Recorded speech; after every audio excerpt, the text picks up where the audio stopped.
थाना आईआईसी अजय कुमार राहुल विरुद्ध में संगीन अभियोगटी आम डीजी को प्रदान कलु आ सहित आम सीपी की जनइलु कमिशनर पुलिस को जनइलु आ डीसीपी 4 दिन तले जानी जे आज्ञा देखु कटक बादामबाड़ी छक पाखरे जगन्नाथ लेन रही से जगन्नाथ लेन रे आज्ञा देहजीवी माने व्यवसाय करते तो सीटू रेड हैंड रे धरा पड़ते 27 तारिख में तो तांको आईआईसी आनिला परे कौन तांको अनुकंपा पाईगले तांको आज्ञा पुणी छाड़देले तो तांको छाड़देला परे पुणी से गले 2 दिन पर पुणी आरंभ कले पुणी से लोकल लोक जो अभियोग कले पीसीआर जाकि पुणी रेड हैंड धराला पर आज आईआईसी कहते जे आज्ञा मुझे केस कर बीएनएस 35 रे छाड़ देछि आगुरी जोटा 41 रे छड़ा जाउतिला एबे सेटा 35 रे छड़ा जाइछि तो आज्ञा देखंतु ओडिशावासी काली आमर मान्यवर मुख्यमंत्री महोदय कहले जे कोनोसी थाना रे जदि कोनोसी एतलाकारी जाती तांको चा पानी रो व्यवस्था करिवे तांको सम्मान देबे निज परिवार भई स्नेह श्रद्धा करिवे किंतु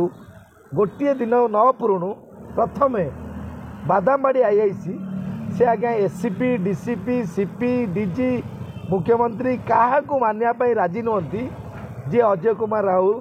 तो आज्ञा जदि देह व्यवसाय रे लिप्त थिबा व्यक्ति माने धरा पड़िले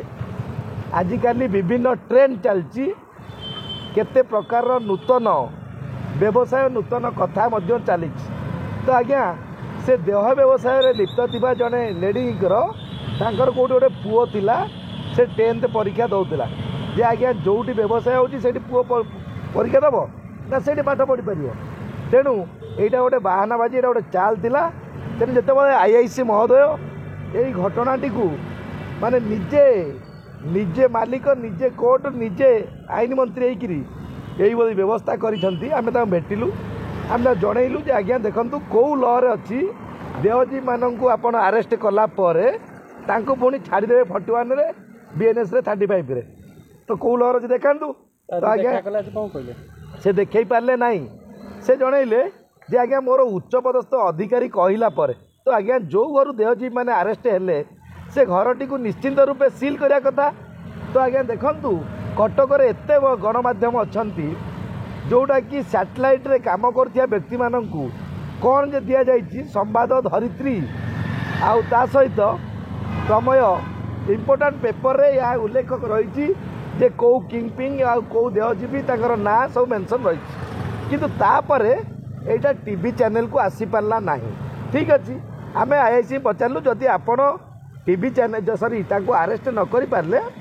ताले से घरटी को सील कहीं करना तो आज्ञा से कहते मो इच्छा तो आज्ञा आईआईसी जदि इच्छा थाना चलइबे ताले मुख्यमंत्री काल जो गप देले कि कथा देले तो आज्ञा सेटा सब ताले बासपट पुलिस वाला तो निहाती क्रमे आपण मान देखंतु ओडिशावासी प्रथमरू जदि जोटी देहजीवी मानक धरा जाउची तांको छाड़ी दिया जाउची ताले आउरी हजार हजार संख्यार से ही संस्था गढ़ी उठिब जो हिसाब से बेकार माने आजिकल बास कर बेकार युवक युवती माने तो निश्चित रूपे यह तांकर आईआईसी को ऊपर कार्यानुष्ठान ग्रहण करा आम डीजी को लेटर देके आसिलु सीपी को भेटिकी यही बाबद जनइलु आ जदि यह कार्यकारी न हुए आम निश्चिंत हाईकोर्ट रे इनाक्शन करूँ आ सहित आम मान्यवर मंत्री आईन मंत्री आ मान्यवर मुख्यमंत्री को भेटी यही बाबद कहीं यही घटना घटी बोली निश्चिंत आम जनइबू तेणु यह आज आमर थिला डीजी पाखरे और सीपी पाखरे